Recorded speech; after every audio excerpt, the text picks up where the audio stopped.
मैं जनपद जौनपुर में हूँ और कलेक्ट्री कचहरी में हूँ। मेरे फ्रेम में तमाम समाजवादी कार्यकर्ता हैं, प्रवक्ता है और नेता भी है। बात करने की कोशिश करता हूँ असल में ये मुद्दा क्या है और 2027 का क्या कुछ प्लान है। सर, आज जिस तरह से धरना प्रदर्शन किया जा रहा है, क्या कुछ लेके किया जा रहा है? ये बढ़ते हुए महंगाई पे, लुटते हुए आरक्षण और नौकरी और नौजवानों की लगातार वेदना और पीड़ा पे समाजवादी पार्टी माननीय अखिलेश यादव जी के निर्देश पे हम लोग आज सड़क से लेकर सदन तक का आंदोलन आज से आह्वान कर दिए और ये आंदोलन निरंतर, जब तक भारतीय जनता पार्टी को हम लोग हटा नहीं पाएंगे तब तक निरंतर ये लड़ाई जारी रहेगा।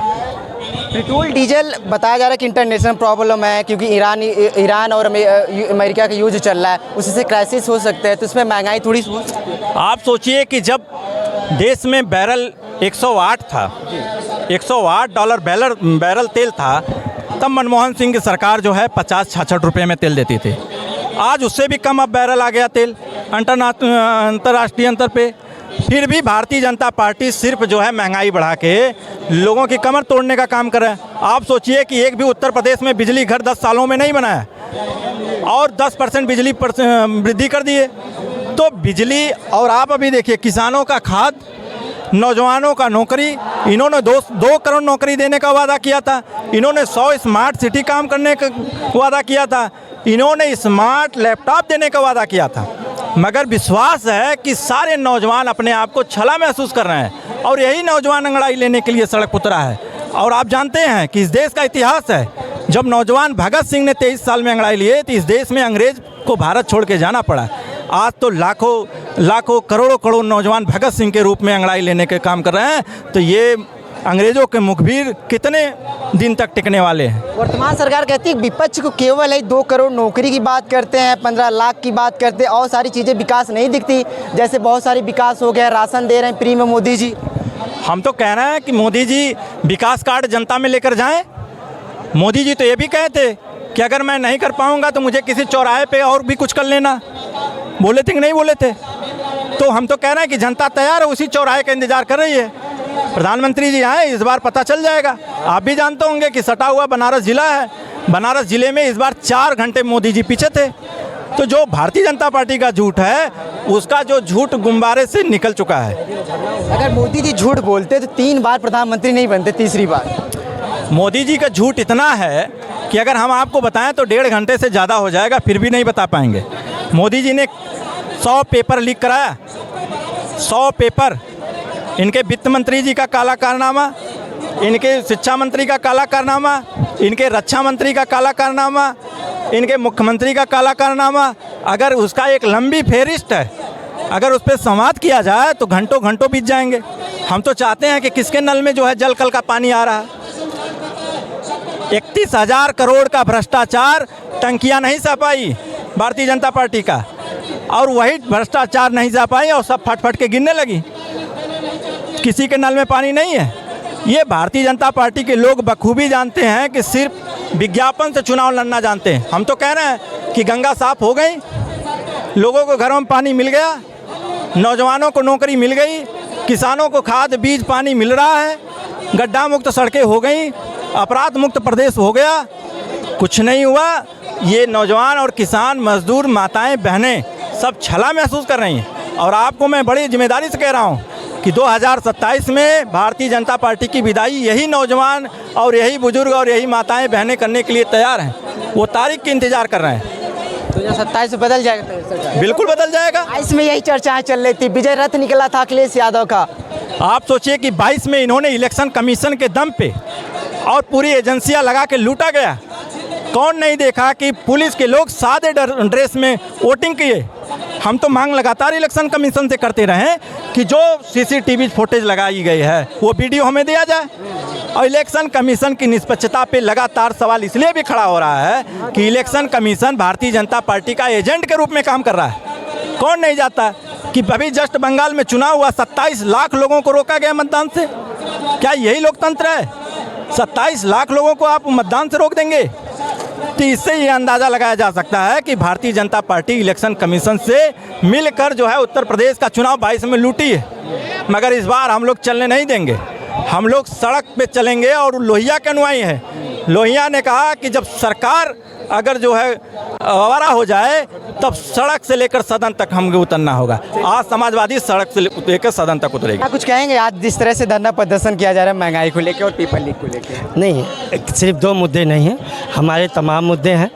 पेपर लीक है, इस सरकार में 4 बार नीट का पेपर जो है लीक हो चुका है। साथ ही साथ CUT से लेकर तमाम जो महत्वपूर्ण एग्ज़ाम है वो सभी अव्यवस्था के शिकार हुए। छात्रों के जो भविष्य के साथ ये सरकार खिलवाड़ कर रही है। पेट्रोल, गैस, डीजल के तमाम जो कमरतोड़ महंगाई है उसके खिलाफ़ हमारा धरना है। यहाँ पे जो हमारे जो PDA समाज का जो आरक्षण है जिसकी लूट इन्होंने की है उस आरक्षण के खिलाफ़ जो है लूट के खिलाफ़ हमारा धरना है।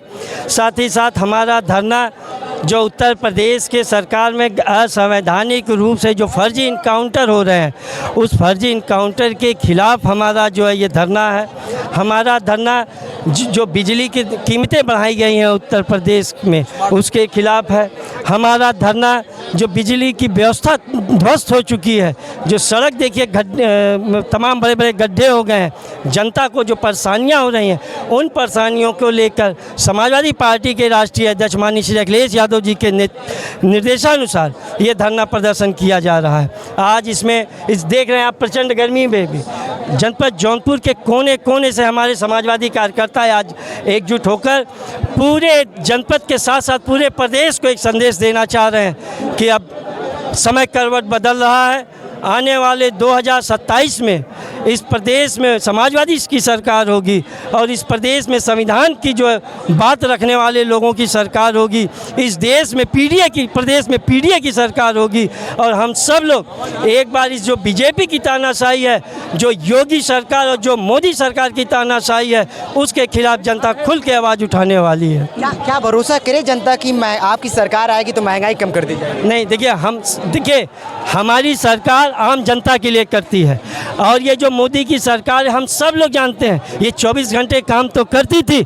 मोदी जी 24 घंटे जाग के काम करते थे लेकिन वो काम इस देश के उद्योगपतियों के लिए करते थे, देश की जनता के लिए नहीं करते थे। अभी तो आपने देखा कि कैसे ये जो मोदी सरकार है पहले तो ये विधायकों सांसदों को खरीद कर गैर लोकतांत्रिक तरीके से अपनी सरकार बनाती थी। अभी ताज़ा उदाहरण मिला है कि इस मोदी सरकार ने एक बड़ी कंपनी को खरीदा है और वो भी जो है अपने हितैषी जो उनके हितैषी उद्योगपति हैं उनके लिए, और असल में जिसने उस टेंडर में जो कंपनी जीती थी उसके मालिक को जेल हो गया, उसके ऑफिसों में ED की छापेमारी पड़ गई। तो जो संवैधानिक संस्थाएं हैं चाहे वो चुनाव आयोग हो, चाहे ED हो, चाहे CBI हो, इनका जो गैर राजनीतिक इस्तेमाल किया जा रहा है उसके खिलाफ समाजवादी पार्टी के कार्यकर्ता एकजुट हैं। लास्ट सवाल पूछते हैं आपके, आप लगातार चुनाव आयोग पे विपक्ष कहता है कि ये BJP की है। BJP अगर चुनाव आयोग BJP की होती, EVM BJP की होती तो आप तमाम जो सीटें जीती 2024 में 37 सीटें जीते तो कैसे जीत जाते आप? देखिए हमारे राष्ट्रीय अध्यक्ष जी का कहना है चाहे साल लगे चाहे सदी लगे हम EVM से सरकार तो बनाएंगे लेकिन हम सरकार में आने के बाद इस EVM को हटाएंगे। हमें EVM पे कोई विश्वास नहीं है। हम समाजवादी पार्टी की सरकार EVM की व्यवस्था के खिलाफ है। हम सब लोग इस EVM के विरोध में हैं। 27 को लेके क्या कहेंगे? 27 को लेके एकदम स्पष्ट जनादेश है। पूरा प्रदेश का बच्चा जानता है कि इस बार उत्तर प्रदेश में माननीय श्री अखिलेश यादव जी मुख्यमंत्री बनने जा रहे हैं और उत्तर प्रदेश में समाजवादी पार्टी की सरकार बनने जा रही है, उत्तर प्रदेश में PDA की सरकार बनने जा रही है। दादाजी गर्मी चरम सीमा पे है और आज जिस तरह से प्रोटेस्ट किया जा रहा है महंगाई को लेकर क्या कुछ कहेंगे? महंगाई पर आप भी इस प्रदेश के एक नागरिक हो, भले पत्रकारिता कर रहे हो, हमसे ज़्यादा शायद आप जानते हो कि महंगाई की मार ऐसा कोई नौजवान, मजदूर, किसान, बेरोजगार और व्यापारी जो इस महंगाई की मार से झेल नहीं रहा है, जूझ नहीं रहा है। और यहाँ तक कि किसी के घर में 2 मीटिंग दाल सब्जी नहीं बन पा रही है, एक ही मीटिंग दाल और सब्जी का व्यवस्था हो पा रही है। इस महंगाई की मार से सारी जनता जो है त्रस्त है और इस त्रस्ती का कारण है PDA के भगवान हमारे माननीय राष्ट्रीय अध्यक्ष अखिलेश यादव ने जो ऐलान किया है। हम समाजवादी, हम PDA के तर्ज पर ज़मीन से लेकर सड़क से लेकर संसद तक हम खड़े हैं, विपक्ष की भूमिका अदा कर रहे हैं और जनता के बीच जन जन तक जा कर के सरकार की की गलत नीतियों का, गलत इनके कृत्यों का ये जो पर्चा लीक करा रहे हैं। सिलेंडर 400 में देने वाले थे, 1100 में दे रहे हैं। पेट्रोल जो है 60 रुपये में देने वाले थे, 125 में दे रहे हैं। डीजल की जो मार है, और खाद बीज जो किसानों की ज़रूरत थी उसमें कटौती करके हमें 50 किलो की जगह 45 किलो दिया जा रहा है। जो 800 की यूरिया थी 1300 दिया जा रहा है डाई, और यूरिया जो 200-250 थी 350-400 दी जा रही है। सारी जनता, सारे वर्ग, आम आवाम इस महंगाई से और सरकार के इन कृत्यों से एकदम दुखी है और पीड़ित है, और जिसका नतीजा और खामियाजा ये होगा 27 में हमारे पीडीए के भगवान राष्ट्रीय अध्यक्ष माननीय अखिलेश यादव जी सरकार बनाने जा रहे हैं। और हम तब तक नहीं चैन से सोएंगे, चैन से बैठेंगे समाजवादी, जब तक कि सरकार 27 में बदल के समाज की बात करते हैं अखिलेश यादव, लेकिन यूजीसी कानून पे उन्होंने प्रोटेस्ट नहीं किया, धरना नहीं किया, पीडीए के लिए नहीं लड़ा उन्होंने। नहीं, उन्होंने यूजीसी कानून पर जब सदन में बात छेड़ी तो क्या हुआ वहाँ क्या हुआ आप बताइए, क्या हुआ? उन्होंने क्यों नहीं छेड़ा, क्यों नहीं उन्होंने धरना प्रदर्शन किया? सदन में उन्होंने अपनी बात मजबूती से रखी।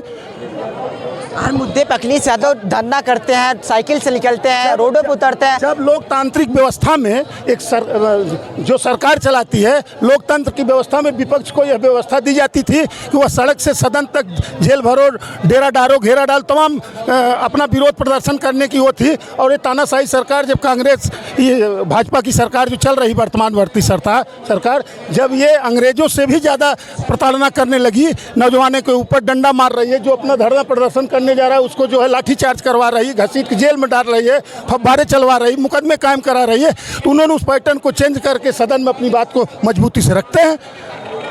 और हर मुद्दे पर अखिलेश यादव के अलावा, किसी समाजवादी पार्टी के अलावा भी कोई दल या कोई व्यक्ति बता दीजिए जो सदन से लेकर सड़क तक विरोध कर रहा हो सरकार का। 27 का क्या कुछ प्लान है? 27 का प्लान हमारा पीडीए के तर्ज पर हम चुनाव लड़ेंगे, माननीय राष्ट्रीय अध्यक्ष को मुख्यमंत्री बनाएंगे, तब तक नहीं चैन से बैठेंगे जब तक सरकार नहीं बदल लेंगे। ये जिंदाबाद कहेंगे सर। क्या आज जिस तरह से धरना प्रदर्शन किया जा रहा है तमाम जिले के कार्यकर्ताओं द्वारा, विधायक नेता के द्वारा, सांसद ही मौजूद नहीं है आप? सर्वप्रथम चैनल को हमने धन्यवाद दिया। सांसद जी किसी व्यस्त कार्यक्रम में व्यस्त रहने के कारण नहीं आ पाए हैं, इसमें कोई बहुत कमेंट करने की बात नहीं है। दोनों सांसद नहीं आए, किसी कारण बस नहीं आ पाए होंगे, इसमें कोई ऐसी बात नहीं है। अच्छा, महंगाई के लिए ये धरना किया जा रहा है, पेट्रोल हो या डीजल हो या कुछ और भी चीज़ें आवश्यकता अनुसार जो हो सकती है। और आइए भैया आइए, और यहाँ पे पेपर लीक के मुद्दे उठाए जा रहे हैं। क्या भरोसा करे जनता की 2027 में अगर सपा सरकार आएगी तो महंगाई घट जाएगी? इससे पहले देख चुकी है जनता, माननीय अखिलेश यादव के मुख्यमंत्री काल में जो है विकास ही विकास कार्य देखी है। इस समय बीजेपी में केवल यही है कि सारी चीज़ महंगी होती जा रही हैं, बाकी एक जो है साउंड की तरह से जो है एक लगा दिए हैं राजभर जी को, केवल प्रचार प्रसार अपना कर रहे हैं। अन्यथा बोलने के लिए भाजपा के पास कुछ रह ही नहीं गया है। कहते हैं यादव 90% अपराधी है। कौन? ओपी राजभर जी कहते हैं। ओपी राजभर तो हमने बताया ना कि बहुत पहले पुराने ज़माने में लाउड स्पीकर में एक नीम के पेड़ में बांधा जाता था हारन, वही हारन से जो है सुनाई पड़ता था चारों तरफ जो है कि कोई आवाज़ दे रहा है।